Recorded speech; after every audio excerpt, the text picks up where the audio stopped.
हमारे दोस्त ने मुझे एक वाक़या सुनाया कि वो कुछ दिन पहले अपने बेटे के साथ जुमे की नमाज़ पढ़ने मस्जिद गए।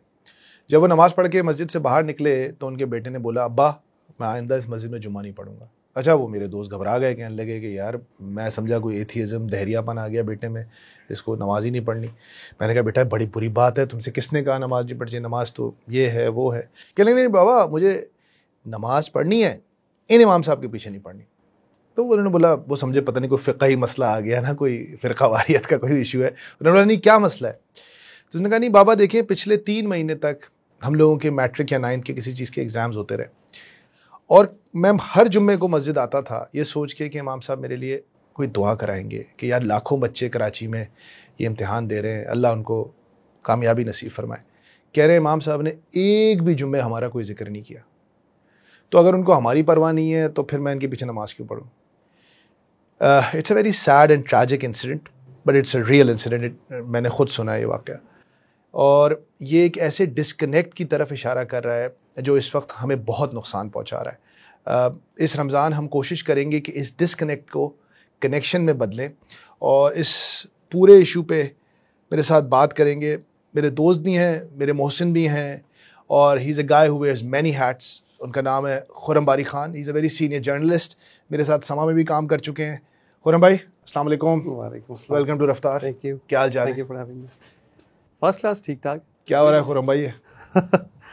अच्छा, ये आपने नहीं बताया कि उसके बाद फिर क्या हुआ? वो इमाम साहब से भी इस बारे में कुछ तस्करा हुआ या नहीं हुआ? नहीं गए, वो बच्चा नहीं गया, उन्होंने तो बस हमें सुना दी, इमाम साहब से तस्करा नहीं हुआ। एक तो सवाल ये भी है कि ये मसला सिर्फ नौजवानों का है या फिर हमारे जो छोटे बच्चे हैं बिल्कुल जिनकी एक बेस बनती है उन्हीं को हम मस्जिद नहीं आने देते। उनको जब वो मस्जिद आते हैं तो उनकी शरारतें हमें कबूल नहीं है, उनका ज़ोर से बोलना, उनका दौड़ना फिरना, उनका मस्जिद में चलना फिरना वो हमें कबूल नहीं है। और कुछ ऐसा लगता है मस्जिद की, मैं भी अपनी जब मस्जिद जाता हूँ तो उसमें लगता है कि जो हमारे जो एल्डरलीज़ हैं या हमारी उम्र के जो लोग हैं उनकी तो आपस में गैदरिंग है, वो आपस में एक दूसरे से सलाम भी कर रहे हैं, मिल भी रहे हैं, लेकिन वो एक नौजवान जो है वो अपना एक ट्राउज़र और टी शर्ट पहन के वो आता है और बिल्कुल अलग चला जाता है। उसका कोई कनेक्शन नहीं है ना मस्जिद में इमाम साहब से, क्योंकि बाकी जो लोग हैं वो यकीनन तिलावत भी सीख रहे हैं, वो तजवीद भी सीख रहे हैं, वो दर्स में भी बैठ रहे हैं, लेकिन वो जो नौजवान है वो क्यों नहीं कनेक्ट कर रहा? That is the most important question. क्या ही वजह ये है कि वो लगता है उसको कि जो बाकी लोग हैं उनकी उम्रें मुझसे बहुत ज़्यादा हैं और वो मेरे जज्बात को और मैं क्या सोचता हूँ वो मुझे समझते नहीं हैं, या वो मुझे बता ही नहीं पा रहे कि मैं एज अ मुस्लिम कैसे रिलेट करता हूँ इस तमाम सूरत हाल में। तो मेरा ये ख्याल है कि नौजवानों को ख़ुद भी करने की ज़रूरत है, लेकिन उससे ज़्यादा उनके पेरेंट्स को ज़्यादा कनेक्ट करने की ज़रूरत है। तो इस वाक़े में आपने जो बताया कि फिर वो इमाम साहब से गुफ्तगू हुई या नहीं हुई इस बारे में, लेकिन मेरी कुछ इमाम साहिबान से ज़रूर गुफ्तगू हुई है और उसमें वो या तो अपने जो एक कमेटी होती है या वो जो लोग हैं उनकी वजह से वो हैम्पर्ड हैं कि उनके लिए नौजवान के लिए कोई प्रोग्राम क्यों नहीं हम ये कर सकते कि नौजवानों के लिए मस्जिद में एक प्रोग्राम शुरू करें, नौजवानों के लिए हम ये बता सकें कि जो हमारा दीन है वो किस तरह साइंस से कनेक्ट करता है। वो आप जो कुछ पढ़ रहे हैं वो कोई दीन खुदा न खास्ता उसके मुखालिफ नहीं है, वो आपको सपोर्ट ही करेगा, वो हेल्प ही करेगा। पर रसूलुल्लाह सल्लल्लाहु अलैहि वसल्लम हमारे अगर किसी सिचुएशन में, आप किसी सिचुएशन में हैं, इम्तिहान की सिचुएशन है या कोई और अपना पर्सनल प्रॉब्लम भी है, तो उस प्रॉब्लम में वो किस तरह से रिएक्ट करते थे? उनके साथ भी उसी तरह के वाक़यात पेश आते थे। वो भी एक नौजवान थे, वो भी एक टीनेजर थे, हर स्टेज से गुजरते, जाहिर बात है वो डायरेक्ट तो नहीं पहुँच गए।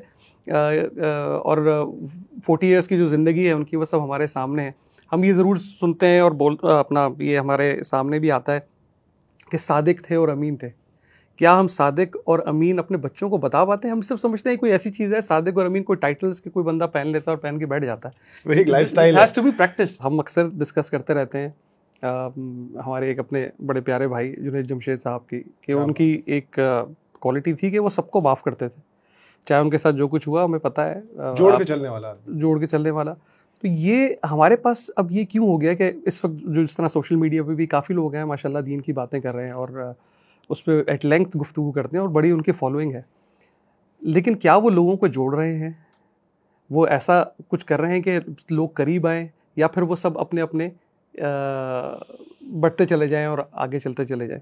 तो मेरा ख्याल है ये एक बड़ा प्रॉब्लम हुआ है कि हमारे पास लिविंग एग्जाम्पल्स कम हो गई हैं, स्टार्टिंग फ्रॉम योर फादर और आसपास, चाहे वो मस्जिद रोल में, मॉडल्स नहीं है। रोल मॉडल्स नहीं है। खुरम भाई देखिए, इसका मैं देखें दो बातें, एक तो डिस्कनेक्ट तो है, ठीक।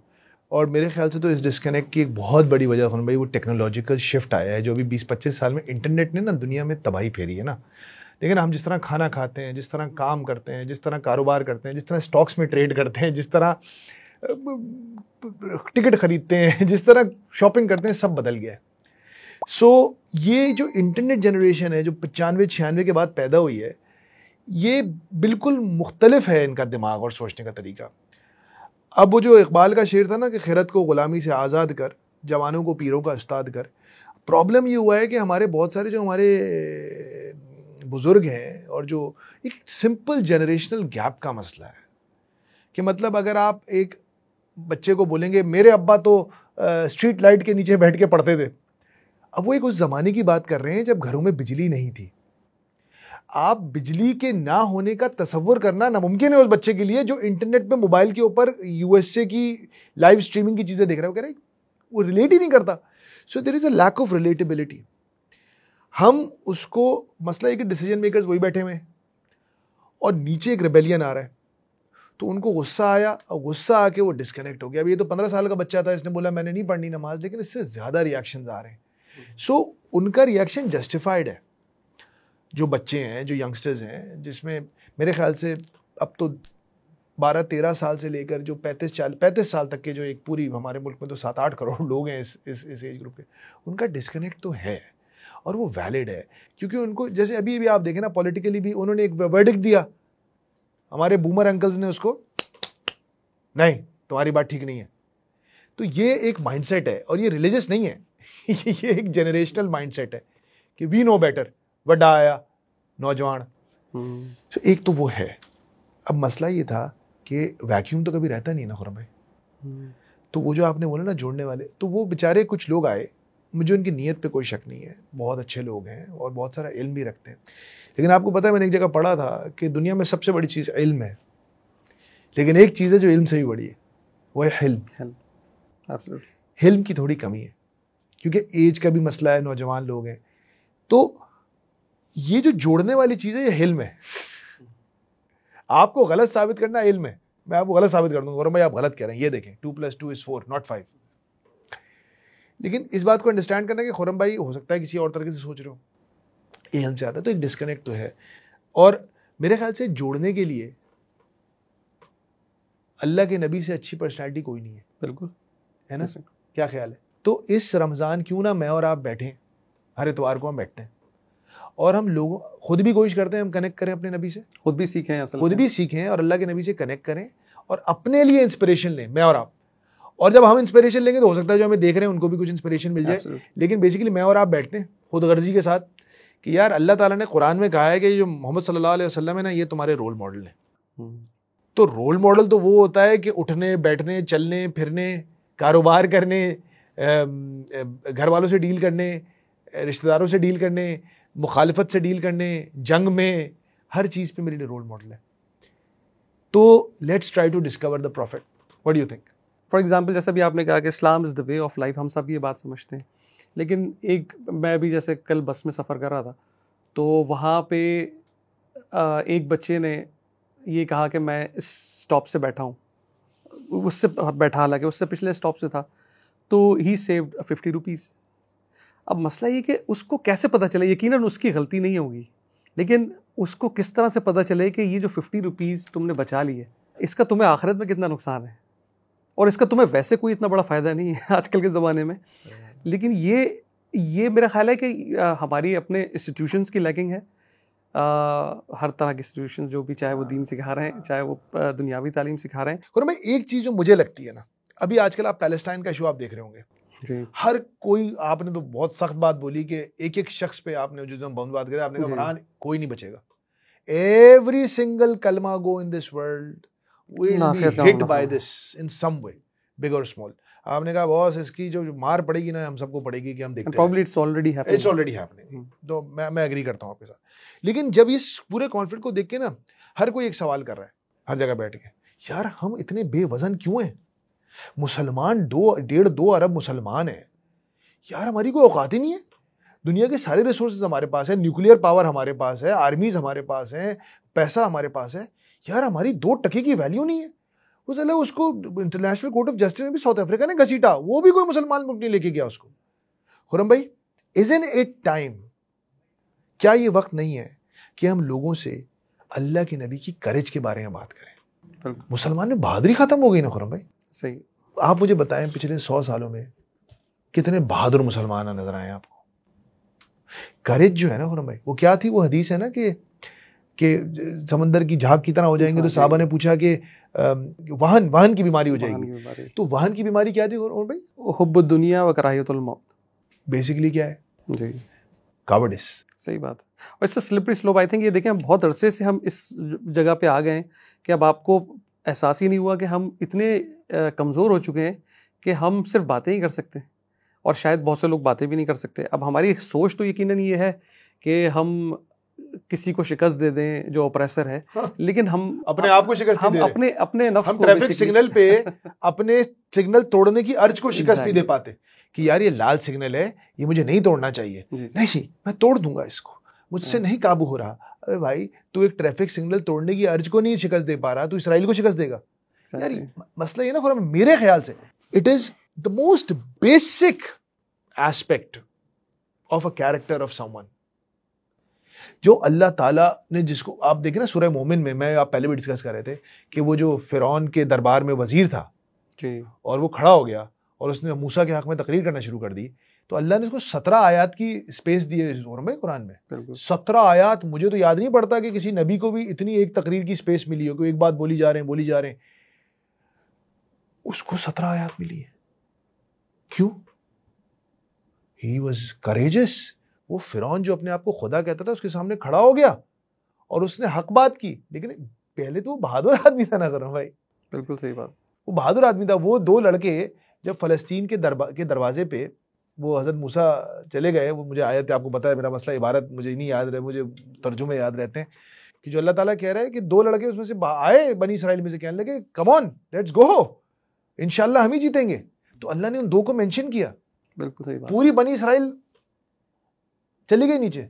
तो अल्लाह लव्स करेजियस पीपल ना। लेकिन ये आप बिल्कुल ठीक कह रहे हैं, लेकिन वो ये चीज़ अचानक से नहीं हुई। अल्लाह ताला ने कुरान में ये भी तो कहा है ना कि इनके दिलों पे, कानों पे, आंखों पे गिलाफ पड़े हुए हैं और वो देख नहीं सकते, सुन नहीं सकते, बोल नहीं सकते।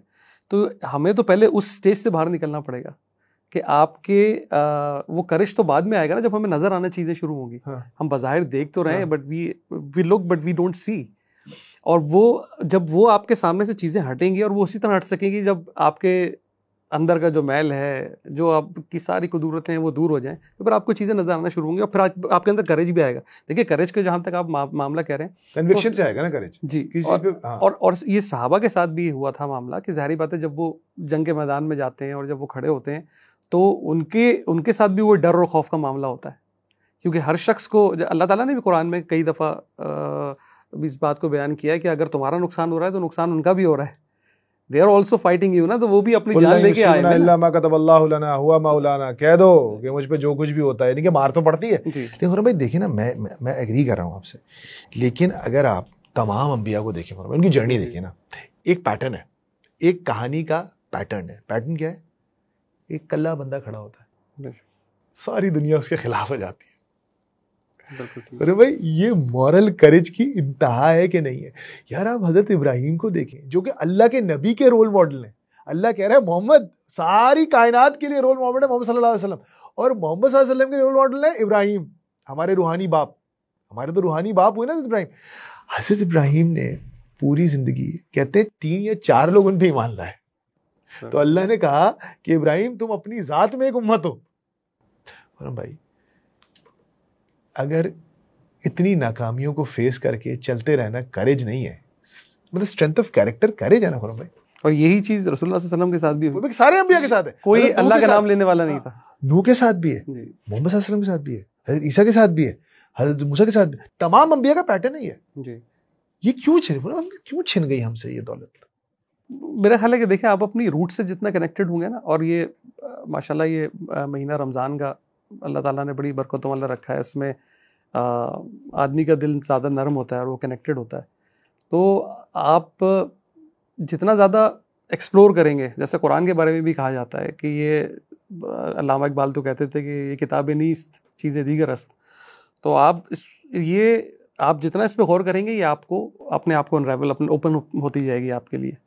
तो ये रमज़ान के महीने में अगर नौजवानों का, और आपको पता है हम इस पर बहुत बात करते रहे किस तरह से उनको मस्जिद में लेके आए, सिर्फ तरावी के लिए नहीं लेकिन ये कि कुरान समझ के वो करें। और इसमें बहुत सी राय हैं कि किस तरह से हम उनको लेके आ सकते हैं। लेकिन देखें, अक्सर जगहों पे मामला यही है कि तरावी, आपने नोमान अली खान तो कहते हैं कि जी आप कुरान को थोड़ा कुरान भी समझ के पढ़ लें, या वो उससे बेहतर है कि आप 30 सिपारे पूरा पढ़ रहे हो। बहरहाल, लेकिन ये उनकी अपनी राय है। लेकिन क्या दो सुन्नतें हैं ना जी, लेकिन क्या हमारे अपने नौजवान जो है वो इस चीज़ पे उनका ये तहिया हुआ कि फर्स्ट रमज़ान आने वाले, मैं कम से कम एक सूरत तो पूरी उसको तर्जुमे के साथ, तफसीर के साथ समझ के पढ़ लूँ, वो मेरे दिल में उतर जाए ना। ऐसी हो कि कोई मुझसे कोई बात करे उस एक आयत के बारे में, तो मुझे पता होगा उसमें क्या कहा जा रहा है। जिंदा मौजज़ा, एटलीस्ट ये तो हो ना। कुरान तो हमारे दरमियान एक जिंदा मौजज़ा है। हम लोग पता ना वो आसमान में फड़ती उड़ती चीज़ों को पकड़ने के चक्कर में लगे हुए हैं। हमारे घरों में कुरान है। कुरान तक पहुँचने के लिए हमें मोहम्मद को, अल्लाह ताला कुरान में क्या फरमा रहे हैं भाई, मा क़दर अल्लाह हक़्क़ क़द्रे। यार मैंने आयत पढ़ी ना खुरम भाई, मैं पानी हो गया। अल्लाह ताला कह रहा है, ये आयत जो है रहती दुनिया के लोगों तक है क़यामत तक, यानी कि ये कभी कोई नहीं कर पाएगा कदर। अल्लाह ताला के बताएं तो इसका मतलब क्या है? अल्लाह क्या कह रहे हैं? वो नहीं जैसे कोई, और इसमें एक फाइनलिटी है, नहीं कर पाओगे हैं। अल्लाह ताला कह रहा है मेरे बंदो, मेरी कदर नहीं कर पाई की तुम लोगों ने। बड़ी सख्त बात है। लेकिन फिर पहले से हमें पता क्या है खुरम भाई, हमने तो मोहम्मद सल्लल्लाहु अलैहि वसल्लम की भी कदर नहीं की। सही बात है। हमने जब अल्लाह के नबी की कदर नहीं की, जो अल्लाह ने हमारी तरफ भेजा, हम तो पहली क्लास में फेल हो गए ना जी भाई। हमारा खुदा मोहम्मद का खुदा है ना, हम तो खुदा को नहीं जानते। सही बात है। हमें तो मोहम्मद ने बताया ये खुदा है ना। अब वो वही है, लेकिन हमें बताया तो रसूलुल्लाह सल्लल्लाहु अलैहि वसल्लम ने ना। वो बताते थे ये हदीस है, ये कुरान है जी, ठीक है ना। हमारा तो पूरा दीन हिंज कर रहा है मोहम्मद सल्लल्लाहु अलैहि वसल्लम की जुबान पे ना। हमने तो उनको नहीं पहचाना। हम उन्हें पहचानेंगे तो अल्लाह को पहचानेंगे और कुरान को पहचानेंगे ना। और भाई करेज की जो मैं बात कर रहा हूँ, जिस सिफत की मैं बात कर रहा हूँ, हमारी एक ह्यूमन साइकोलॉजी है ना, पीपल सी पीपल डू। चलें आज कोशिश करते हैं अपने जो हमारा टाइम है इस पॉडकास्ट में, रसूल करीम सल्लल्लाहु अलैहि वसल्लम को एक बहादुर इंसान, एक दिलेर इंसान, एक करेजियस इंसान के तौर पे let's discuss some of the most courageous incidents of the life of the prophet सल्लल्लाहु अलैहि वसल्लम, ताकि हमारे जो नौजवान हमें देख रहे हैं वो उनको नजर आए यार, वाह यार, our Nabi was a hero. क्या स्ट्रेंथ ऑफ कैरेक्टर है, क्या बहादुरी है। हाँ, ये सुपर हीरोज को हम लोग क्यों पसंद करते हैं खुरम भाई? बहादुर होता है ना सुपर हीरो, बहादुर होता है।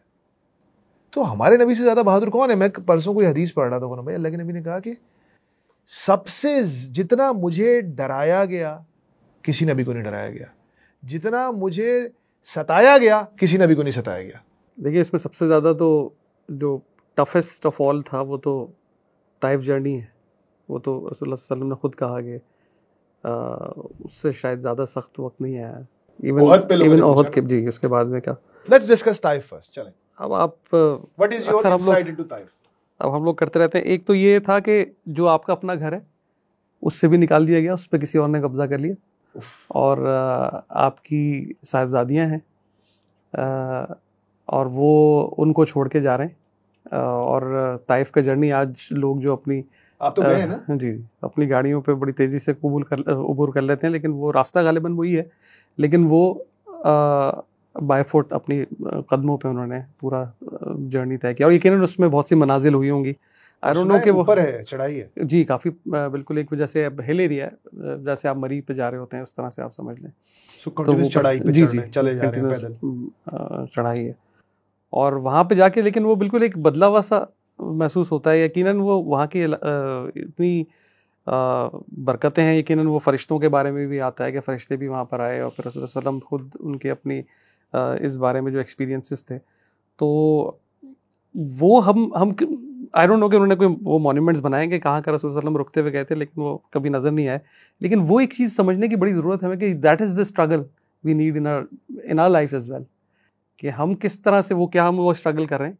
और यकीनन वो उस जैसी स्ट्रगल तो हम नहीं कर सकते, लेकिन हमारी छोटी छोटी स्ट्रगल्स हैं, इस पे हम अगर करते हुए जाएं तो हम ऊपर तक जा सकते हैं। तो ये ताइफ वाला वाक़या अभी आप कह रहे हैं उसको डिस्कस करें, कितने दिन में पहुँचे होंगे हमें नहीं पता, कितने दिन में पहुँचे वहाँ पे, और वहाँ पर जो पहुँचे और उसके बाद जो वाक़या हुआ, यकीनन मुझे नहीं इसका इल्म ज़्यादा, लेकिन कि वहाँ पे उनको खाने को दिया किसी ने या नहीं दिया। हालांकि वो एक मेहमान के तौर पे गए थे, अरब में ये बड़ा दस्तूर था कि ज़ियाफ़त करते थे, लेकिन वहाँ पे जनरली लोगों ने रसूल सल्लल्लाहु अलैहि वसल्लम के साथ जी एक कोल्ड शोल्डर दिया। और बल्कि उसके साथ तो वो जो बाद में हुआ वो तो नाकाबिले बयान है कि जिस तरह लोग बच्चों को पीछे लगा दिया और जो है वो पाँव मुबारक सारे खून में हो गए। तो और फिर किस तरह जब वापस आना पड़ा तो वापस आते वक्त भी जो है उनको पनाह लेनी पड़ी, वरना वो वापस मक्के, क्योंकि वो उनका एक लास्ट रिसोर्ट था कि अगर हिजरत की थी। लोगों को ये पता नहीं है कि ही लेफ्ट मक्का। जी लोग समझते हैं कि किसी तबलीग के ट्रिप पे गए थे, ही हैड लेफ्ट मक्का, जी वो छोड़ के चले गए थे। जी तो उनको वापस आने का इरादा नहीं था उस वक्त। जी जिस तरह वो मदीना गए उस तरह पहला अटेम्प्ट ताइफ का हुआ है। एग्जैक्टली। तो वो फिर जिस तरह से वापस आए और अल्लाह ताला की मदद यकीनन थी कि वो देखो भाई, लेकिन इस पे रुकें, वापस ना लाएं अभी। करेज 3 तरह की होती है: इमोशनल करेज, मॉरल करेज, फिजिकल करेज। ठीक है। इमोशनल करेज क्या है कि अबू तालिब और अम्मा खदीजा दोनों साथ छोड़ के चले गए उसी साल। लोगों को ये तो हम लोग ने टाइमलाइन नहीं समझते वाकयात की। 3 महीने के फर्क से ये 2 biggest benefactors and supporters, pillars of strength, दोनों दुनिया से रुखसत हो गए। 4 बेटियां हैं, अल्लाह के नबी हैं, और 15, 20, 25 कलमा गो मुसलमान हैं। 10वां कमजोर हैं, कमजोर हैं, आधे लोग हबशा में हैं। बेटियों को छोड़ना किसके हवाले छोड़ के जाए? दुश्मनों के हवाले। कितनी इमोशनल करेज यार। एंड देन फिजिकल करेज, पता नहीं है क्या होगा। वो चढ़ रहे हैं, पहाड़ी चढ़ जा रहे हैं, टांगों में जोर है। हम लोग तो 4 सीढ़ियां नहीं चढ़ते। उससे पहले तो खैर हिरा भी रसूलुल्लाह चढ़ते थे, उसमें भी बात करते। तो एक फिजिकल करेज के फिर जब उन पे हमला हुआ तो फिजिकल आउट राइट अटैक है। हमें खौफ आता है इस वाकये को समझने। मेरे ख्याल है कि जो हमें देख रहे हैं वो थोड़ा सा इस बात को, आपने किसी को लिंच होते हुए देखा है? जी। जैसे अब बड़ी वीडियोस आती है ना कि किसी मजमा मॉब किसी पे पिल पड़ा, इस तरह हमारे नबी के ऊपर ताइफ के लोग पिल पड़े थे। पिल पड़े थे। और इसमें एक इतनी जो गौरतलब बात है कि रसूलुल्लाह सल्लल्लाहु अलैहि वसल्लम ने कोई जवाब नहीं दिया। And he kept going, kept moving. Physical strength, emotional strength, moral courage के बात से पीछे नहीं हटे। हम बहादुरी शायद ये समझते हैं कि तलवार लेके जंग जीत जाना। बहादुरी ये भी है कि आप अपने मिशन पे डटे रहें, और चाहे जो हालात हो, जो शिकस्त भी हो रही हो सामने, लेकिन आप उस पर डटे रहें। ये बहादुरी है। और शायद मेरे ख्याल असल बहादुरी वही है। जंग जीत जाना तो हालात थे, आप जीत गए, लेकिन आप अगर मगलूब भी हैं तो आप अल्लाह की मदद के सहारे चले जा रहे हैं, और कोई there is no looking back. अच्छा, ट्रेनिंग हो रही है ना खुरम भाई बहादुरी की। ट्रेनिंग कैसे हो रही है? यतीम पैदा हो गए, कोई प्रोटेक्शन नहीं है। वो शेक्सपियर का मैंने कोट पढ़ा कि plenty and peace breed cowards, कि मालो दौलत का ज्यादा होना और अमन सुकून का ज्यादा होना बुज़दिलों को पैदा करता है। तो अल्लाह के नबी का बचपन देखें। हज़रत आमना के पास किसी अच्छी दाई को देने के लिए पैसे नहीं है, यतीम है, ना प्लेंटी है ना पीस है? वहां से ट्रेनिंग शुरू हो गई। 6 साल की उम्र में वो माँ भी चली गई जो आगे की सहारा थी, और साथ उम्मे ऐमन एक लौंडी के साथ सफर तय कर रहे हैं अबहा से लेके मक्का तक का।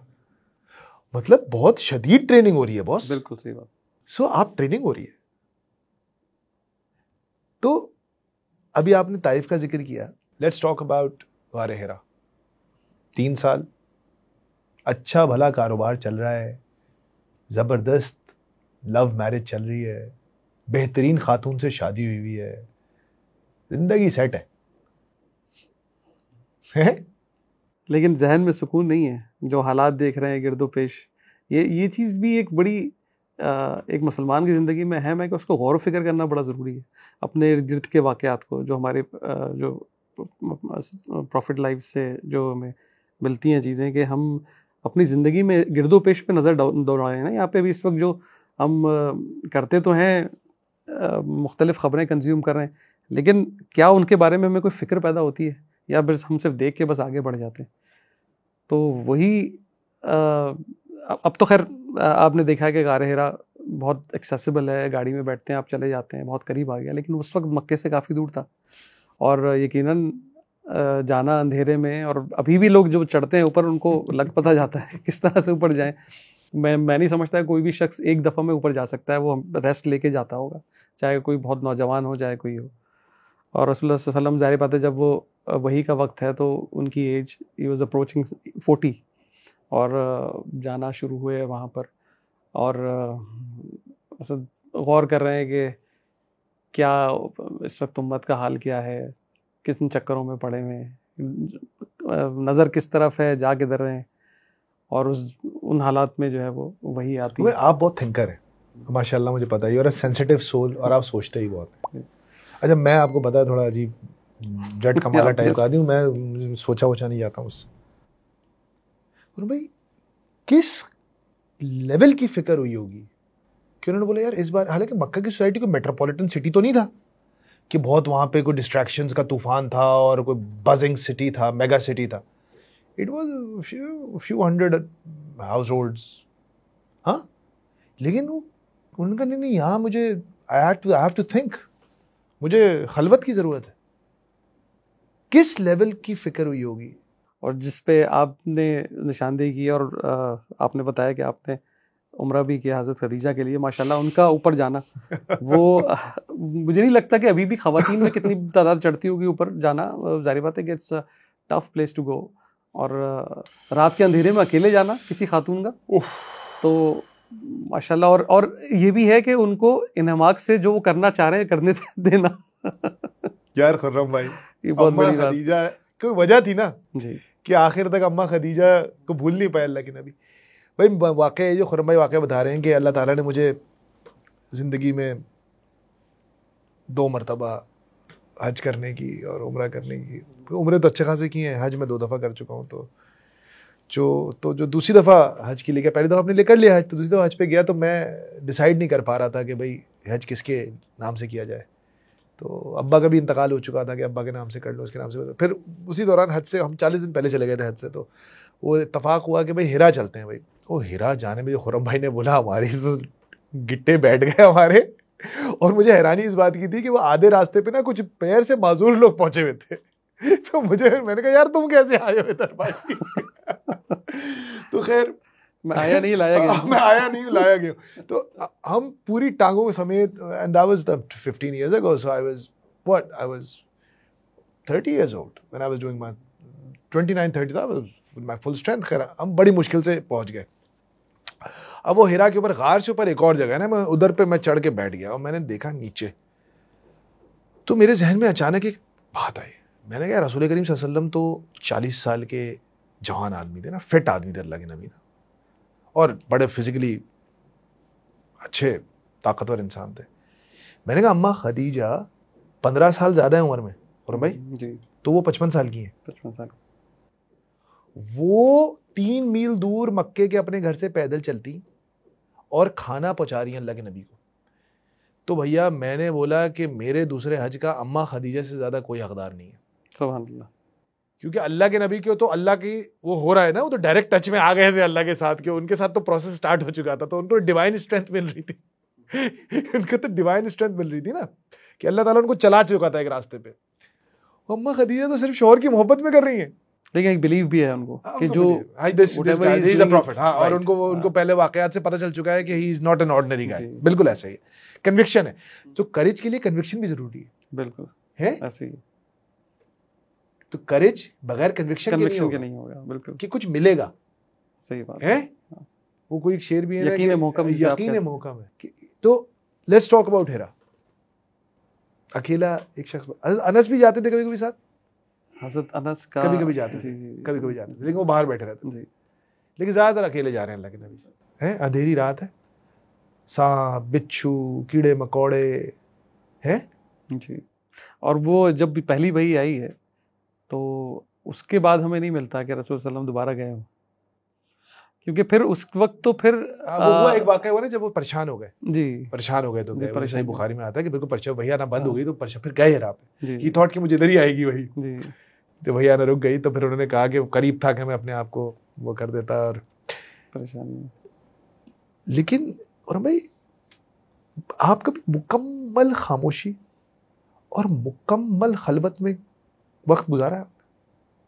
गुजारते हैं आप यार? और भाई मुझसे तो ना 15 मिनट मुकम्मल खामोशी और मुकम्मल खलवत के अंदर बैठना, वो जो साइलेंस होता है ना, वो खामोशी, वो मेरा कलेजा फाड़ देती है। और खासतौर पर अगर आपकी नजरें घड़ी की सुई पर हों यस तो बड़ा मुश्किल हो जाता है। नहीं खुरम भाई, वी कैन नॉट, आप लोग ही करके देखें, मैं आप लोगों को भी कह रहा हूं, आप जरा खलवत जिसे कहते हैं ना, सॉलिट्यूड के, बिल्कुल ये मोबाइल फोन के बगैर, किसी डिस्ट्रैक्शन के बगैर, आप अपने साथ अकेले अपने साथ अकेले वक्त गुजारें। आप लग पता जाएगा आपको, 10 मिनट नहीं गुजरते इंसान से, वक्त गुजरने का एहसास नहीं होता कि तो भाई 10 मिनट पहाड़ बन गए। खुरम भाई वो गुजार रहे हैं 3-3 रातें, 4-4 रातें। और उसमें जो जो हालात और वाकयात से पता चलता है, उसमें असल चीज़ यही है कि लोग किसी तरह से, जो एक फ़िक्र होती है, और फ़िक्र में कितनी बड़ी पावर है कि अल्लाह ताला ने वही भेजी और उसके बाद एक ऐसा सिलसिला चला जो इंशाल्लाह क़यामत तक जारी रहेगा। तो वहाँ से जो चीज़ स्टार्ट हुई है, और फिर उसके अलावा ये जैसे आप कह रहे हैं कि वही उसके बाद तो फिर आ गए, फिर अब आपको फिर हाँ, जंग अब शुरू तो हो गई तबलीग ना, शुरू है ना, अब अब तो आपको सब तक पहुंचाना है। और उससे पहले इतना ज़्यादा इंटरेक्शन भी नहीं लोगों से, मकसद ये कि उस लिहाज से ज़रूर था। एक और चीज़ हम जो अमानत वाली कर रहे हैं, वो उसके बारे में चीज़ें शायद हमारे पास इतनी नहीं आती कि वो किस तरह से लोगों की अमानतें आपके पास आती थी, उससे इंटरेक्शन क्या होता होगा। और जब जा रहे हैं मदीना मुनव्वरा के लिए, तो उस वक्त भी सबको अमानतें दे के, और हज़रत अली उस वक्त तक है अमानतें को जी 10 साल हो चुके हैं नबूवत का दावा किए हुए, दुश्मनी भी है, लेकिन अमानतें भी यही रखवा रहे हैं। क्या बात। तो ये एक एग्जाम्पल है जो हमें इस दौर में होना जरूरी है, होना चाहिए।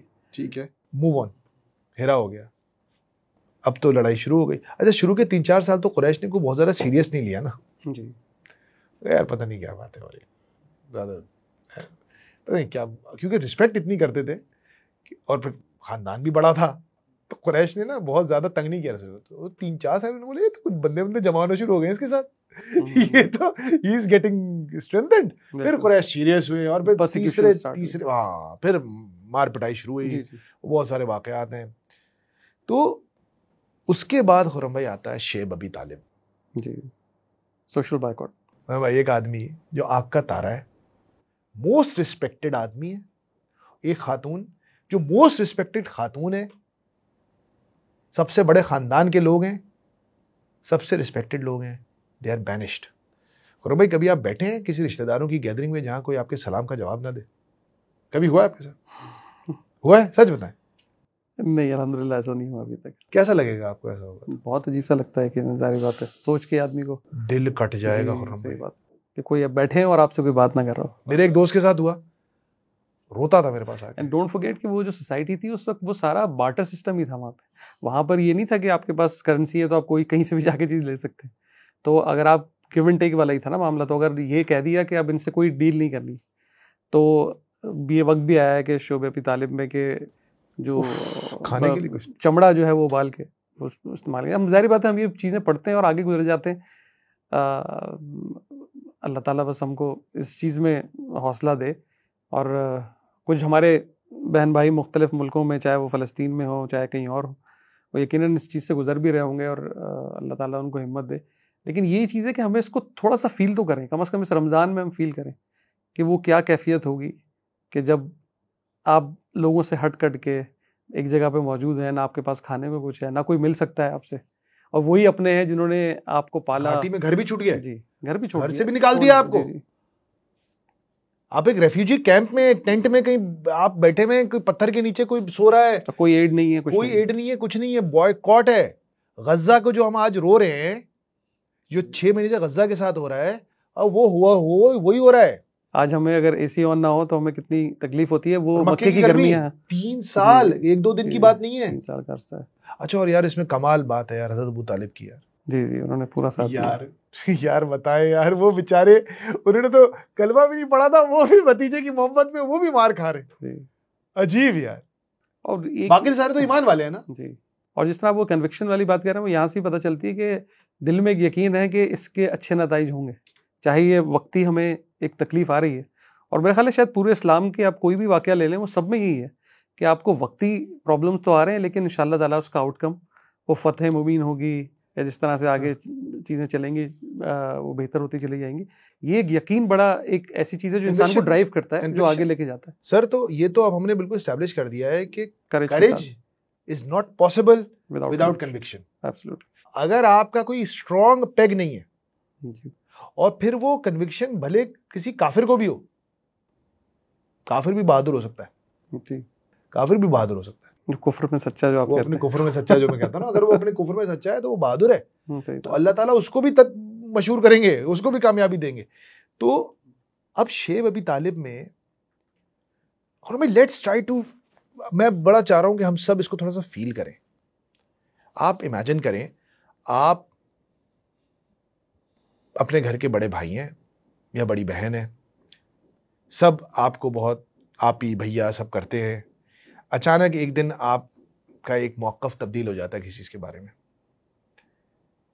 फिर घर पे ईद का कोई डिनर हो रहा है, अभी रमज़ान आ रहे हैं, ईद हो रही है, आप उस दावत में जाते हैं और आपसे कोई बात नहीं कर रहा, आप सलाम कर रहे हैं, लोग मुंह करके, तो फिर सिर्फ ये, मैं अभी ये नहीं कह रहा कि आप भूखे मर रहे हैं, और सिर्फ एक शख्स की वजह से, सिर्फ एक शख्स की वजह से, बिकॉज ऑफ वन मैन। और इमेजिन करेंगे क्या उनकी उस वक्त हालत होती होगी। और उन लोगों के ऊपर भी शाबाश है कि देखें, रसूलुल्लाह सल्लल्लाहु अलैहि वसल्लम का तो he is connected with God वही के ज़रिए, लेकिन बाकी लोग इतना ज़बरदस्त यकीन है अपने नबी पे, जो हमारा अल्लाह ने कुरान में कह दिया, औला भी अनफुसिहिम, अल्लाह ताला कह रहे हैं, बात सुन लो, मोहम्मद का हक। ऐसे नहीं कहा ना अल्लाह ने, ये वाकयात गुजर रहे हैं ना, शेब अबी तालिब में देख रहे हैं किस तरह परेशान है अपनी उम्मत के लिए। यार खुर्रम भाई, ये जो आयत है ना कि मोहम्मद जो है ना उसका हक, खुर्रम बारी, अल्लाह ताला खुर्रम ऐसे कहते हैं, खुर्रम बारी तुम्हारी जान पर तुमसे ज्यादा हक मोहम्मद सल्लल्लाहु अलैहि वसल्लम का है। ऐसे ही दे दिया अल्लाह ने हक। और अल्लाह ने ये सिर्फ सहाबा को नहीं कहा, ये हर मुसलमान के, मेरे ऊपर भी है, आपके ऊपर, हमारे बच्चों के ऊपर भी है। यानी कि हम पर भी एहसानात का क्या, हम कभी इस तरह सोचते हैं इसको कि मुझ पे एहसान है अल्लाह के नबी का, कि अल्लाह ने मुझ पे, मेरे माँ बाप से ज्यादा, मुझसे ज्यादा हक एक शख्स का है जो 1500 साल पहले इस दुनिया से जा चुका है। बेशक ऐसे ही है। सो शेब अबी तालिब हो गया जी। अब ये नेक्स्ट जो मेरे जहन में वाक़या आ रहा है ना, ये मुझे बहुत ही, ये मेरी नज़र से, मेरे ख्याल से तो छोटा है, लेकिन मॉरल करेज के लिहाज से it is up there with Taif. कि शेब अबी तालिब ख़त्म हो गया, हज़रत अबू तालिब को बीमारी घेर रही है, कमज़ोर होते जा रहे हैं, तो मक्के के सरदार आते हैं और आकर कहते हैं, अबू तालिब देखो, अब ये फाइनल डील हम ऑफ़र कर रहे हैं, ये डील है, इस पे एक्सेप्ट करो मोहम्मद, बड़ी अच्छी डील बनाई है हमने, हैं, ज़बरदस्त उन्होंने एक डील कंस्ट्रक्ट की और डील लेके आ गए अबू तालिब। अबू तालिब देखो यार, तुम ये बीच में खड़े हुए हो हमारे, हम आपकी वजह से कुछ करते नहीं है आपके भतीजे को, आप जो है ना ये डील अब आप मनवाएं, बस अब ये तो हमने इतनी अच्छी डील बना दी है, आप मोहम्मद को बोलेंगे ये डील माने। वो डील इतनी अच्छी थी कि हज़रत अबू तालिब हट गए बीच में से। अबू तालिब ने कहा, यार ये तो मोहम्मद, मैं अब नहीं उठा सकता इसका बोझ, तुम जरा रियायत करो। और भाई उस वक्त सोचें रसूलुल्लाह पे क्या गुजरी होगी। 40 साल के हो गए, 40 साल के नहीं है, सॉरी 50 साल के हैं, और कब से साथ हैं अबू तालिब के, 7 साल 8 साल। जी जी। बाप को तो नहीं देखा, अब्दुल मुत्तलिब को तो 2 साल देखा सिर्फ अबू तालिब को। वो शख्स बीच से हट गया और वो हर चीज में साथ खड़ा है, कह रहा है नहीं मैं साथ हूं तुम्हारे, मैं तुम्हारे साथ हूं, मैं तुम्हारे साथ हूं। और अब वो शख्स हट जाता है। नाउ ही इज 1-on-1, दिल पे क्या गुजरी होगी खुर्रम भाई? और इसमें देखें थोड़ा सा पहले ही अगर ये जो सारे कुरैश के जो लोग थे अब तक तो वो बहुत नॉन सीरियस ले रहे थे, मजाक उड़ाना, अब उन्होंने कहा था उन्होंने थ्रेट कहा भी कि है, अब थ्रेट भी है, हाँ उन्होंने कहा अब ये थ्रेट आ गया और अभी जान का मसला है। हाँ अब उसमें जो बन पड़े आप करें, पैसा देना है, कोई कहीं शादी करानी है, कुरैश वालों ने उन्होंने सारी ऑफर्स की ना, उन्होंने कहा कि हाँ बात मानने की जगह भी यार चाहिए कुछ डील बनाओ, तुम्हारे अकायद पे भी कुछ बात मान लेते हैं हम, थोड़ी सी तुम मानो थोड़ी सी हम माने, बस हमारे जो माबूद है उनको बुरा भला ना कहो। और शायद उससे इकोनॉमी उनकी जुड़ी थी, ये सारे वजूहात थी। मेरा ख्याल में यही था कि मामला सबसे बेसिक चीज यही थी कि उनको लग रहा था कि ये सब हमारे हाथ से चला जाएगा, हमारा सोशल रिफॉर्म ला रहा है ना मोहम्मद जी। तो उन्होंने अच्छी ऑफर की, अपने जानते हैं उन्होंने काफी ना, उन्होंने कहा यार ये तो जैसे हमारे यहाँ होता है ना अक्सर पॉलिटिक्स में कोई ऑफर होती है, यार ये ऑफर तो कबूल कर लेनी चाहिए, ये तो बहुत अच्छी ऑफर है, लेकिन वो लोग वो समझ रहे होते हैं जो लोग पावर पॉलिटिक्स कर रहे होते हैं। अल्लाह के नबी पावर पॉलिटिक्स तो कर नहीं रहे थे। सही बात है। अब ये जो अगला मोमेंट है ना खुर्रम भाई, this makes me fall in love and with more with रसूलुल्लाह सल्लल्लाहु अलैहि वसल्लम, क्योंकि खुर्रम भाई जिंदगी में किसी भी शख्स ने अगर कोई ऐसी, हमारी तो ज़िंदगी में कोई ऐसा मकाम ही नहीं आया कि जब किसी ने हमारे बिलीफ का सौदा करने के लिए हमको कोई इतनी बड़ी ऑफ़र की हो। हमारे तो शायद हम अपने आप को इतना हल्का लेते हैं कि किसी को ज़्यादा रेट ही लगाने नहीं पड़ते।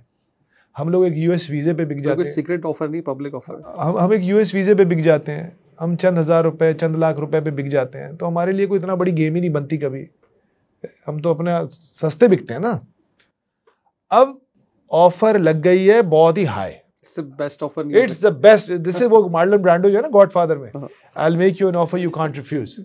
सो कुरैश अपनी तरफ से वो ऑफर लेके आए हैं कि I can, we are making you an offer you can not refuse Muhammad, and here is Muhammad now all alone without the support of his benefactor, core benefactor, and what does he से? यार खुर्रम भाई, this मुझे तो जब मैं ये अल्फाज याद करता हूं ना तो मुझे लगता है किसी बहुत ही सुपर हिट किसी फिल्म के डायलॉग्स हैं ये। हम लोग के बच्चे आजकल ना, हम लोग फिल्म के डायलॉग्स याद करते हैं ना, खुदा की कसम ये जो अल्फाज है ना, इनको आप इंटरनलाइज करें, like it is a scene, set yourself up. सरदार आ गए, सरदारों ने आके एक ऑफर की है, रसूल करीम सल्लल्लाहु अलैहि वसल्लम की जो वाहिद सपोर्ट है वो हट गए, अब वो अकेले हैं, आमना सामना हो गया। वो क्या कहते हैं? तुम मेरे एक हाथ पर चांद और दूसरे हाथ पर सूरज भी लाके रख दो तो मैं एक कदम भी पीछे नहीं हटूंगा। तुम क्या दे रहे हो मुझे? शादी, दौलत, सरदारी, ये क्या है? उन्होंने कहा तुम शायद जो नामुमकिन है, बेसिकली ही इज सेइंग कि you can not bring me moon in the sun, but even somehow तुम लोग ये नहीं कहा कि कहीं की कोई बादशाहत दे दे या कुछ दे दे, यानी जो ऐसी चीज जो इम्पॉसिबल है, इम्पॉसिबल बात कर दी ना, इम्पॉसिबल बात कर दी, ये तुम कर ही नहीं सकते ना। अगर ये भी कर दो तब भी मैं एक इंच पीछे नहीं हटूंगा। और इसका जो फॉलो अप सेंटेंस है ना, दैट इज, मेरे ख्याल से अल्लाह की नबी की जिंदगी का सबसे हीरोइक जुमला है ये। सारे जुमले हीरोइक हैं। कहते हैं या तो ये काम मुकम्मल होगा या मैं मारा जाऊंगा। डू और डाई है मेरे लिए, मैं एक इंच पीछे नहीं। अब आप सोचें, एक बंदा जिसके पास 15, 20, 25 लोग हैं, पैसे खत्म हुए हैं, उसको उसके सबसे बड़ी स्टैब्लिशमेंट, पूरी स्टैब्लिशमेंट मक्का की आ गई है, बिजनेस एलीट, मिलिट्री स्टैब्लिशमेंट सब आ गए, वो आके उसको एक ऑफर कर रहे हैं। उसको पॉपुलर सपोर्ट भी नहीं है। देखिए इस बात को समझें, पॉपुलर सपोर्ट भी नहीं है। यहां पे तो हम लोग लीडर बन जाते हैं ना, पॉपुलर सपोर्ट होती है, यार मेरे पास पीछे आवाम खड़ी है, आवाम भी नहीं खड़ी है, ऑल ऑड्स वाली बात। आवाम भी नहीं है अभी पीछे, सिर्फ उनका अकीदा है। एंड ही सेज या तो ये काम मुकम्मल होगा या मैं मारा जाऊंगा। आप अगर आप एक कुरैश के सरदार हैं उस वक्त भाई, आपको क्या लगा होगा ये सुन के? बस पैरों तले जमीन निकल गई और क्या होगा। मक्की जिंदगी के इन सारे वाकयात को मनाज़िर अहसन गिलानी ने अपनी नबी अल खातिम में बड़ा ब्यूटीफुली ससिंक्टली पुट किया है ना, कि मुख्तसरन उन्होंने कहा है कि उस जमाने को लेकर के ऐसा लग रहा था कि कायनात का जर्रा जर्रा मोहम्मद से टकरा रहा है। The whole universe was going against him, और टकराता रहेगा क़यामत तक, लेकिन कामयाब नहीं होगा।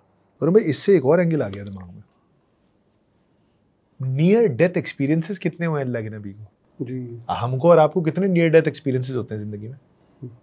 एक वो हो गया टाइफ में, नियर डेथ एक्सपीरियंस है। उसके बाद ये सौर, क्लोज शेव्स, वो कहते हैं ना क्लोज शेव्स विद डेथ, सौर हो गया। फिर ओहद हो गया, फिर जो जहर दे दिया गया जी। तो ये 4 तो मेरे जहन में आ रहे हैं। अगर आप लोग भी जो देख रहे हैं, अगर आपके जहन में कुछ और है तो आप भी बताएं कि कितनी दफ़ा रसूल करीम सल्लल्लाहु अलैहि वसल्लम बिल्कुल ऐसी सिचुएशन में आ गए जहां उनकी ज़िंदगी।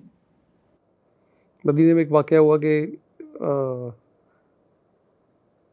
एक शख्स जो है वो रसूलुल्लाह सल्लल्लाहु अलैहि वसल्लम आराम करने के लिए लेटे हुए थे, तो उस वक्त एक शख्स तलवार लेके आ गया सामने के, कौन बचाएगा? वो भी है। इस तरह के यकीनन और भी वाक़यात होंगे और बहुत ज़्यादा, लेकिन इसमें ईमान ले आया था ना या नहीं? नहीं, शायद वो ईमान नहीं लाया था, उसके हाथ से छूट गया था और चला गया था। फिर जब गिर गई थी उससे तलवार, तो रसूलुल्लाह सल्लल्लाहु अलैहि वसल्लम ने तलवार ली, अब तुम्हें कौन बचाएगा?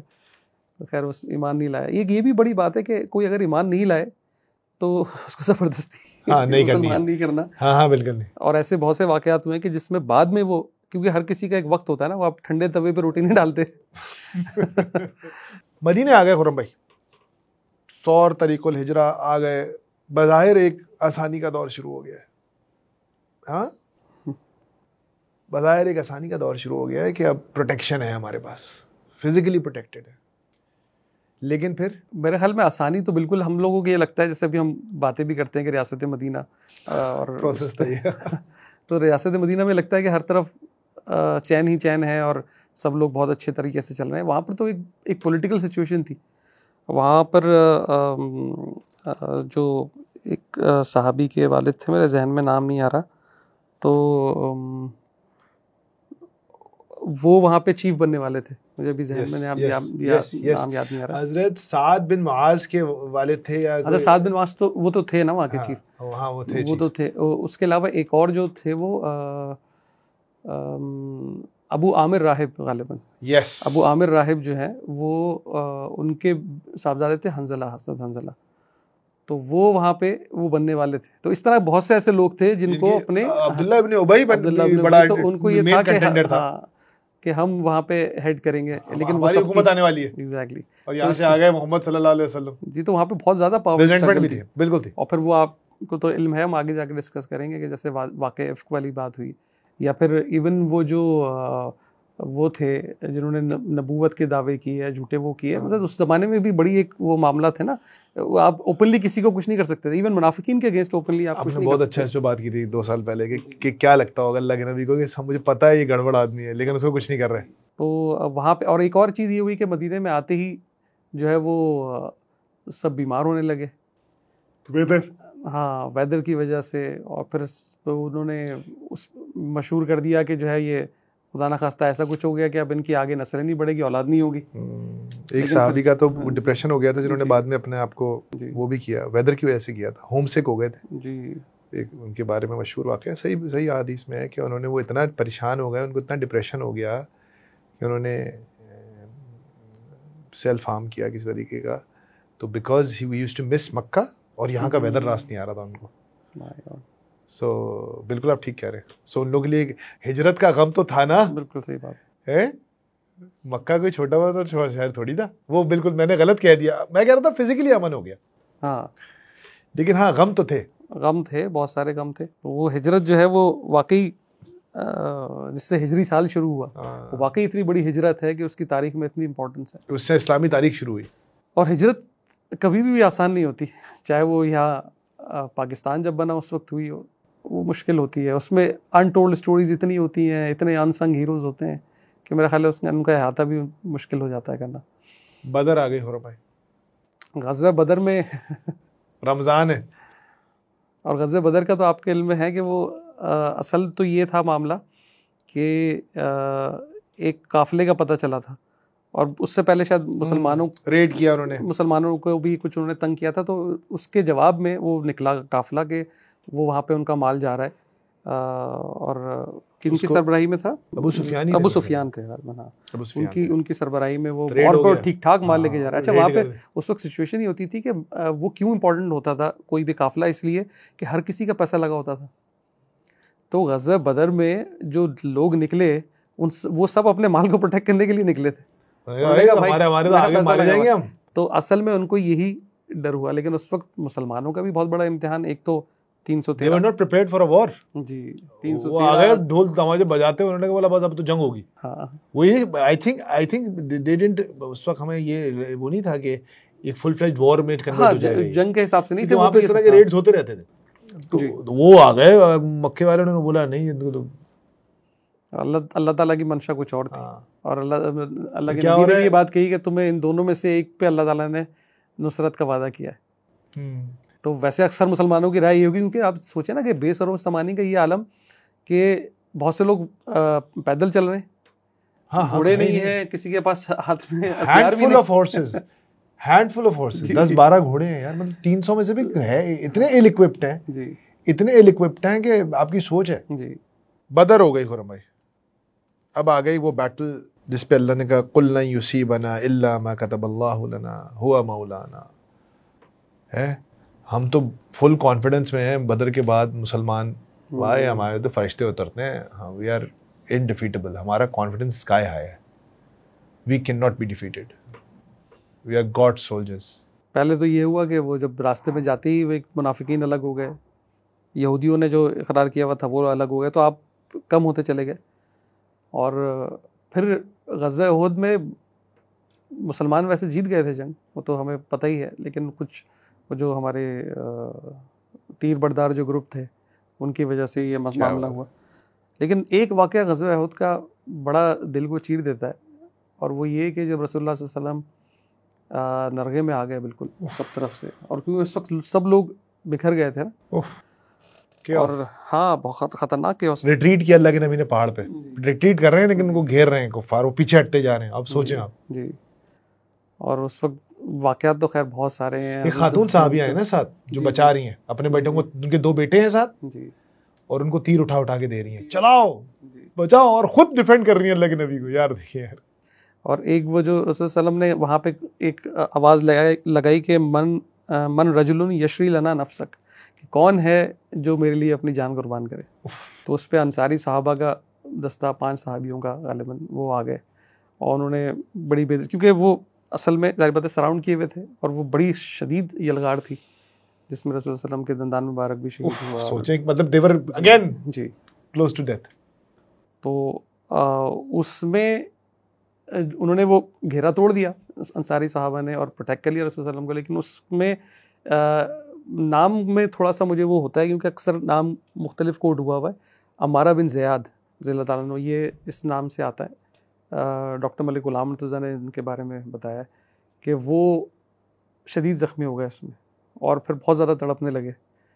तो रसूल सल्लम ने उनसे पूछा झुक के अमारा तुम बताओ मैं तुम्हारे लिए क्या कर सकता हूँ, is there anything I can do for you. तो अमारा जो है वो उसी रक़्स बिस्मिल में तड़पते हुए थोड़े और करीब हुए, और अलबिदाया व नहाया में गालिबन ये है कि जब उनका आखिरी वक्त आया तो उनका चेहरा रुखसार मुबारक रसूल सल्लम के कदम मुबारक पर रखा हुआ था। तो वो कहते हैं ना कि वो सर दर कदम यार फिदाशुद चे बजाशुद ई बारे गराबूद अदाशुद चे बजाशुद, कि दिल यार के कदमों में फ़िदा हो गया, मज़ा ही आ गया, एक भारी बोझ था अदाशुद ते बजाशुद। तो वो एक बड़ी ज़बरदस्त इस तरह की। और फिर हज़रत मुसअब बिन उमैर के हवाले से कि उसमें इतना बड़ा करेज के सब जब वो पहाड़ी की तरफ जा रहे हैं और सोच रहे हैं कि रसूलुल्लाह सल्लल्लाहु अलैहि वसल्लम को खुदा न खास्ता नुकसान पहुँचा दें, तो हज़रत मुसअब बिन उमैर जो कि चेहरे मुबारक से भी काफ़ी मुशाबह थे, उनके बारे में तो उन्होंने और उनके हाथ में चूँकि वो अलम था, तो वो एक जंग में चीज़ बड़ी इंपॉर्टेंट होती है ना, किसी का अलम गिरा दो तो ये एक डिफीट की अलामत है। तो उन्होंने उसको ऊंचा करके कहा कि मैं इधर हूँ, और फिर वो घोड़ा दौड़ाते हुए ले गए, और जहाँ वो घोड़ा दौड़ाते हुए लेके जा रहे हैं और सब उनके पीछे जा रहे हैं, उनको पता है कि मेरी डेस्टिनी क्या है। और ये बहादुरी की ऐसी मिसाल है जो कि बस हमने सुनी है, कभी अपनी रूह पे उस कैफियत का असर महसूस नहीं किया, कभी हमने उस हालत से नहीं गुजरे, कभी अपने आप को सोचा नहीं। लेकिन वो क्या बहादुरी होगी कि वो सबको उधर ले जाने में कामयाब हो गए, लेकिन उनको पता था फिर आगे क्या होगा। और उन्होंने कोई तलवार नहीं चढ़ाई, उन्होंने सिर्फ झंडा उठा झंडे को बुलंद करके रखा। फिदाई हमला था, फिदाई हमला था। हाँ, एक बाजू शहीद He हुआ। knew he was going to die.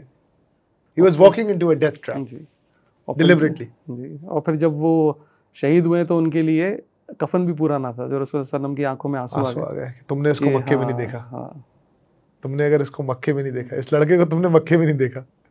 ये क्या कुर्बानी थी वाकई। 20 साल के थे, 25 साल के, और अमीर बना दिया मक्के, मदीने में जाओगे मदीने तो में मुबल्लिग बना दिया। हाँ, हेड ऑफ मिशन जी, थे वो, जी जी, उनकी वजह से लोग मुसलमान हुए। एम्बेसडर थे वो, 20 साल का लड़का, 25 साल का लड़का, और उससे जवान। पहले वो उन्होंने, ये दूसरी हिजरत थी उनकी, इससे पहले हबशा भी गए वो। और जब वो वापस आए थे हज़रत मुसअब बिन उमैर, उनके बारे में तो खैर क्या बात की जाए। तो जब उनके कपड़े भी उनकी वालदा ने ले लिए थे कि ये भी मेरे पैसों के हैं। जाएगा मोहम्मद के पास, जी, कपड़े उतार। और ये दूसरा वक्त था जब रसूलुल्लाह सल्लल्लाहु अलैहि वसल्लम के पास, जब वो दार अरकम में गालिबन जब वो आए और उन्होंने बोरी से किसी अपने और ने, कपड़े- नहीं, वो किसी और ने कपड़े दिए उनको, वो किए, अपने आप को छुपाते हुए लेके आए थे। तो वसल्लम की आंखों में आंसू आ गए कि ये नौजवान जिसको, Because he was very rich. अल्लाह के नबी वैसे ही बहुत सेंसिटिव थे ना, जी। मोहब्बत भी करते थे। जी, और जब किसी ऐसे लड़के को देखोगे जो लड़का बड़ा शाहाना ठाट बाट वाला है, जिसे हम कहते हैं आजकल का बड़ा प्रिविलेज्ड इलीट, और वो इलीट लड़का फकीर हो गया। बस वो जब फ्रीक्वेंसी मिल गई तो फिर अब यही है कि आज के नौजवानों के लिए भी बड़ी है कि वो एक रोल मॉडल और ये है। एक सवाल खुरम, ये हमको पूछना चाहिए जो हम नहीं पूछ पाते हैं। लॉजिकली सोचो कि क्या था कि मुसअब बिन उमैर जैसा शहजादा, हाँ, और हमजा जैसा सरदार, और प्रिविलेज और एलीट लोग मक्के के, जिनके they had everything to lose. Abu Bakr was very rich, Usman was super rich, they are all like elite, ये एलीट क्लब है मक्के का, दे आर थ्रोइंग इट ऑल अवे। सोचे ना हमारे नबी में क्या होगा। असल दौलत दिल की दौलत और उन्होंने वो हासिल कर ली थी। नहीं, हम इसको ईमान खुरम की क्यों भूल गए हैं? हम इस चीज को इस तरह फील क्यों नहीं करते हैं आज? जैसे अभी मुझे आपने वो सुनाया कि जो उन्होंने कहा कि मैं तुम्हारे लिए क्या कर सकता हूँ, इस जुमले को सुनने के बाद सही इसको बात है। महसूस क्यों नहीं करते आज? ऐसे ही। मूविंग ऑन खुरम भाई, अब नेक्स्ट जो है ना, ये वाक़या मुझे बहुत पसंद है, खंदक। अगेन ये जितने भी वाक़यात हम सुना रहे हैं लोगों ने सुने हुए ही हैं, मतलब, जी। लेकिन हम उसको उसकी थोड़ी स्टोरी टेलिंग डिफरेंट कर रहे हैं कि लोगों को रिलेटेबल बना के सुनाएं, मेरी जो हमारी इनसाइट्स हैं। और भाई खंदक के अंदर हॉस्टाइल वेदर, सारे ट्राइब्स इकट्ठे हैं, सब आ गए हैं, तगड़े हो गए। तो डिफेंसिव अप्रोच लिया मुसलमानों ने कहा भाई हम हेड ऑन नहीं लड़ पाएंगे इनसे, we are too outnumbered. Defensive approach, let's tire them out. तो जब उन्होंने खंदक सोच के अपने को बचाया तो बेसिकली अपने आप का भी मुहासरा कर लिया, क्योंकि अब सप्लाई लाइन कट हो गई, बिल्कुल। तो अपने पास खाने पीने की चीजें खत्म होना शुरू हो गई। तो वेदर मुखालिफ, एग्जिस्टेंशियल थ्रेट खंदक के उस तरफ, हाँ, और इधर खाने पीने की चीजें भी खत्म हो रही हैं। अब उस सिचुएशन में साहबा खंदक खोद रहे हैं, एक चट्टान आ गई, हाँ, एक चट्टान आ गई। अच्छा, मैंने एक वाकया पढ़ा, मैं बड़ा हैरान हुआ कि खंदक में जब इतने डिप्रेसिंग माहौल हो गया, इतनी शदीद खतरात हैं, तो अल्लाह के नबी कुछ ज्यादा ही जुबिलेंट हुए हैं।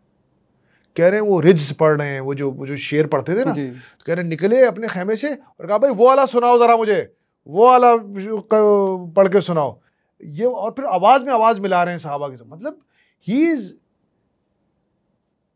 Really trying to rev up his troops. और वो इस तरह की चीजें और किसी गज़वे में मैंने नहीं पढ़ी, आपने पढ़ी तो बताएं। उस वक्त हालात ये थे, सॉरी आपकी बात कट करो, कि इसमें किसी साहबी ने दिखाया कि मेरे पेट पे पत्थर बंधा हुआ है, तो रसूल सल्लल्लाहु अलैहि वसल्लम ने बताया कि 2 पत्थर बंधे हुए, यानी कि Yes. उस वक्त कितनी टफ मतलब सिचुएशन, इतनी टफ सिचुएशन है कि 2 पत्थर, हाँ, तो ये भी, हाँ, कि 2 पत्थर पेट पे बंधे हैं। उसमें वो काम हो रहा है। उसमें वो फुल गियर्ड अप हैं, फुल ऑफ एनर्जी हैं, अपने ट्रूप्स का मोराल बुलंद कर रहे हैं, और जरा सा उनको ये एहसास नहीं दे रहे कि हमको फंस गए। तो एक जगह आ गई चट्टान, हजरत सलमान फारसी चट्टान, वो कह रहे उन्हीं की चट्टान थी। ये मुझे याद नहीं, हज़रत सलमान फारसी ने तो ये पूरा प्लान आइडिया दिया था। अच्छा, तो खैर वो कोई एक सहाबी है, उनका नाम मेरे ज़हन से निकल गया, अल्लाह की वशी माफ फरमाए। तो वो एक चट्टान टूट नहीं रही, तो खंदक में कूदे, लाओ मुझे दो कुदाल, मुझे पकड़ाओ यार। अब एक बात बताएं, अब अल्लाह के नबी है रूहानियत, हाँ, मामलात, इल्म, हिल्म, बुर्दबारी, हम ये अल्लाह के नबी से ये सारी चीजें एट्रीब्यूट करते हैं ना। अब कुदाल से पत्थर तोड़ने का काम तो एक हार्ड कोर फिजिकल स्ट्रेंथ का मजदूरी वाला काम है, हार्ड कोर फिजिकल स्ट्रेंथ का काम है ना ये काम में मतलब भाई मतलब ये तो पहलवानों वाला काम है ना, एक सावी से नहीं टूट रही है। अब आप एक और चीज देखें, कह रहे हैं भाई फिजिकल स्ट्रेंथ भी है मेरे पास, लाओ मुझे दो। नहीं, और वो एक आप बात कहते हैं ना जैसे प्लेइंग कैप्टन, प्लेइंग और जगह प्लेइंग कैप्टन एक और जगह पे कहीं पड़ाव पड़ा तो सबने कहा कि हम अपने जिम्मे सामान बांट लेते हैं, जैसे कभी गए परसों ही पड़ी, हमने कहा कि नहीं, लकड़ियां मैं जमा करूंगा, लकड़ियां मैं जमा करूंगा। तो मैंने कहा कि मैं खाना बनाने का हुआ तो खाने के लिए लकड़ी चाहिए, लकड़ियां मैं जमा करूंगा। यार सोचे, हमारे यहाँ तो अल्लाह माफ रहा, फिर मैं कहूँ हजरत की चप्पलें लोग उठाते हैं, हजरत अपनी चप्पलें खुद नहीं उठाते, अल्लाह के नबी सहाबा के लिए खाना बन रहा है, उसके लिए लकड़ियां जमा कर रहे हैं जी। सोचे वो मंजर क्या होगा। अपना हिस्सा डालने वाली बात है कि हर आदमी अपना हिस्सा, तुम्हारे जैसे ही हूं यार जी, इगैलिटेरियन सोसाइटी है। एग्जैक्टली। सो अब वो कुदाल पकड़ी है, मारी कुदाल, एक फ्लैश निकला, एक टुकड़ा गया, ये गया रोम है, रूम गया। साहबा कह रहे क्या कह रहे हैं, अभी तो पेट में पत्थर बंधे हैं, खाने को कुछ नहीं है हमारे पास, सामने वो आए में मार देंगे हमें। अल्लाह के भी दूसरी मारी, ये गया शाम। अच्छा रोम, ये जो बड़े बड़े किसरा और कैसर और किसरा की होती ना, सॉरी मैंने रोमन्स और पर्शियंस, इनके लिए वो दिया कि ये दोनों शहर, इनकी दोनों एम्पायर्स गई। अब साहबा कह रहे या रसूलुल्लाह, इस वक्त हमारे अल्लाह के नबी क्या कह रहे हैं, he is showing them a bright future. ये तो कुछ भी नहीं है, ये खंदक वंदक, अभी तो तुम्हें रोम और पर्शिया पे कब्जा करना है, वो आएंगे तुम्हारे नीचे। विजन कि in extreme adversity and set your eyes on big picture, set your eyes on the big picture, don't be overawed। मेरा दिल छोटा नहीं है होगा, मेरी मुश्किलें बड़ी हैं, मेरा दिल उससे ज्यादा बड़ा है, मेरा विजन उससे भी ज्यादा बड़ा है। तो अल्लाह के नबी साहबा को हिम्मत कितनी हुई होगी जब इतने बुरा हाल है कि यार भूखे, यार हमें तो पता है खुरम भाई, हमने पढ़ पढ़ के ना हम थक गए यार, 2 वक्त का खाना नहीं खाया, हम तो रिलेट ही नहीं करते ना, हम में से किसी ने आज से जिंदगी भर ये भूख देखी नहीं है। मैं यकीन से कह रहा हूँ जितने लोग ये पॉडकास्ट, मैं एक और बात आपसे कहता हूँ कि हम में से अक्सर ऐसे होंगे जिन्होंने कभी भूख के वक्त खाना नहीं खाया होगा। हम खाना वक्त के हिसाब से खाते हैं कि दोपहर 2 बज गए तो भूख नहीं लगने देते, अल्लाह का शुक्र है, अगली भूख नहीं लगती हमें। तो हमें तो ये पता ही नहीं है ना कि पेट पे पत्थर, ये हमारे लिए अजीब कॉन्सेप्ट है। अभी रमजान है, इसमें पता चलेगा आपको, थोड़ा 5-6 बजे के करीब ना थोड़ा भूख का एहसास होगा आपको, ये भी कुछ हलक कैसे खुश्क हो रहा होता है और कमजोरी कैसे महसूस हो रही होगी। तो उस कमजोरी में कुदाल उठा के पत्थर तोड़े जा रहे हैं और जंग की तैयारी हो रही है। So again what bravery, what courage. हाँ, सामने मौत है, खतरा है, एग्जिस्टेंशियल थ्रेट है, एंड ही इज अपने ट्रूप्स को, अपने सहाबा को कह रहे हैं कुछ भी नहीं है, ये कुछ भी नहीं है, ये सामने खंदक वंदक, अभी रोम और फारस को हम फतह करेंगे, इनसे नहीं घबराना। इनसे क्यों घबरा रहे हो, ये तो कुछ भी नहीं है, ऐसे ही है। और अल्लाह के नबी की बात सहाबा के साहब होगा, अब ये सहाबा का कन्विक्शन है। तो आप सोचो सहाबा कैसे स्पर अप हुए होंगे। बिल्कुल सही बात। सो फिर भाई इन द एंड बहुत सारे वाकयात ऐसे हैं जो शायद हमने भी कवर नहीं किए। इस वक्त मुसलमानों को या हमारे व्यूअर्स को जो भी हैं, रसूल करीम सल्लल्लाहु अलैहि वसल्लम की करेज से क्या लेसन लेना चाहिए। और जो एक डिस्पोंडेंसी है हमारे मुल्क में भी है इस वक्त, आपको पता है, और ओवरऑल उम्मा में भी है because of what's happening with Palestine. तो कौन सा वाक़े से हिम्मत लेनी चाहिए? हमने इतने सारे वाक़े डिस्कस कर लिए। वाक़या तो मेरे ख्याल है सारे ही ज़बरदस्त हैं और इसमें एक किसी एक को करना ज़रा थोड़ा सा होगा, लेकिन एक ओवरऑल मैसेज तो यही है कि आपके सामने जो भी जैसे भी हालात हों एक मुसलमान की ज़िंदगी में, एक तो ये है कि हालात आएंगे, किसी की भी ज़िंदगी में आएंगे। शायद मेरा ख्याल है जो नॉन बिलीवर्स हैं शायद उनके कम आएंगे क्योंकि मुसलमानों के ज़्यादा आएंगे, क्योंकि तुमने जब इस है यहाँ पर कदम रखा है इस वादी पुरखार में तो पाँव तो ज़ख्मी होंगे। अब हम चाहते हैं कि वो जो कहते थे ना कि even those who want to go to heaven don't want to die, तो वो ये तो स्टीव जॉब्स ने कहा था, even those who want to go to heaven don't want to die. Quite relatable ना कि अब वो यहाँ पर हम ये सोचते हैं कि यार हमारे साथ ही ऐसा क्यों हो रहा है, हमारे साथ ये प्रॉब्लम्स क्यों हैं ऐसे। तो ये छोटे, वो अभी हमने बहुत ज़बरदस्त बात हुई है जो आपने ग़ज़वा खंदक की भी की, बिग पिक्चर पे आप नज़र रखें, इन छोटी चीज़ों को ये चीज़ें आएंगी और गुजर जाएंगी, और ये अगली कोई और चीज़ आगे खड़ी होगी, तो आपको इससे निकल जाना है, इससे आगे चलते चले जाना है। तो बस यही एक मैसेज है। और एक रमज़ान के एतबार से मेरे जहन में ये आ रहा था कि रसूलुल्लाह सल्लल्लाहु अलैहि वसल्लम की खिदमत में एक शख्स आया और आके उसने कहा कि एक तो हमारी ये बदनी इबादत होगी, एक माली इबादत भी है। तो उसने आके कहा कि मुझे कुछ दें आप, मुझे कुछ चाहिए, मेरे पास कुछ नहीं है चीज़ों के लिए। रसूलुल्लाह सल्लल्लाहु अलैहि वसल्लम ने कहा कि वो एक 2 वादियाँ, उसके पीछे कुछ जो है वो भेड़ बकरियाँ ये सब होती हैं। रसूलुल्लाह सल्लल्लाहु अलैहि वसल्लम ने कहा सब लेके चले जाओ सारी। तो वो गया अपने कबीले में और इतना खुश आया, उसने कहा कि O people accept Islam, Muhammad gives so much, he does not fear poverty.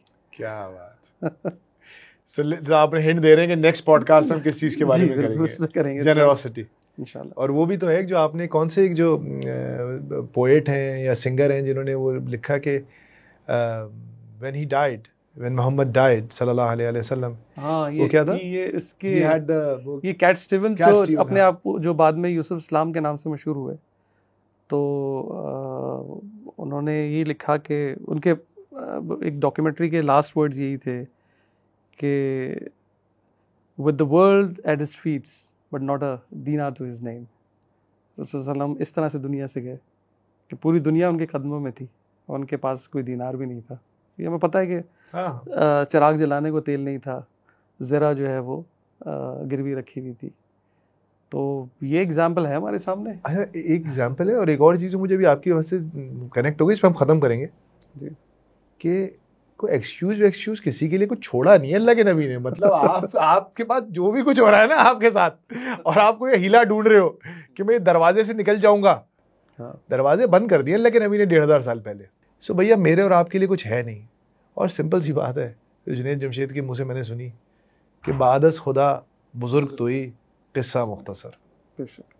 हमारे लिए अल्लाह के नबी ही सब कुछ हैं, उनसे सीखेंगे तो बात बनेगी, वरना बात नहीं बनेगी। मेरे भाइयों बुजुर्गों, वो हमारे जुनैद भाई क्या कहते थे भाई, मेरे प्यारे, खुदा का वास्ता तोड़ने वालों के साथ मत जुड़ो, जोड़ने वालों के साथ जुड़ो। हमको मज़ीद टूट फूट की ज़रूरत नहीं है। अल्लाह ताला ने कुरान करीम में एक उसूल सेट किया अक्ल वालों के लिए। अल्लाह ताला फरमाते हैं कि अच्छी बात जहाँ से मिले ले लो और बुरी बात छोड़ दो। परफेक्ट ज़िंदगी, perfect life, perfect role model सिर्फ रसूलुल्लाह सल्लल्लाहु अलैहि वसल्लम है। उसके बाद हर इंसान फैलेबल है, गलतियाँ करता है, कुछ बातें अच्छी की होंगी, कुछ बातें बुरी की होंगी। अच्छी चीज़ ले लो, बुरी छोड़ दो, उस पर उससे ज़्यादा वक्त मत लगाओ, क्योंकि जब आप किसी को एक ऐसी एक्सपेक्टेशन पे लेके जाते हैं ना तो वो फेल होता है। हमारे साथ मसला ये हुआ है, हमने अपने असलाफ को, बुजुर्गों को हम वहाँ लेके चले गए, बेचारे वो उनके साथ ज्यादती कर दी हमने। अब कुछ लोग आके उनको गोटियां खेल रहे हैं, निशाने मार रहे हैं उनके साथ, हमको बुरा लग रहा है। लेकिन मसला ये था, गलती हमारी थी, हमने उनको पता नहीं कहाँ ले गए हम, तो हमने भी ज्यादती की। तो भैया अच्छी बात जहां से मिल ले लो, बुरी बात छोड़ दो। अक्लमंदी यही है और अल्लाह का हुक्म भी यही है। जज़ाकल्लाह खैर for listening and have a great Ramzan. Thank you Khurram भाई। Thank you. जज़ाकल्लाह।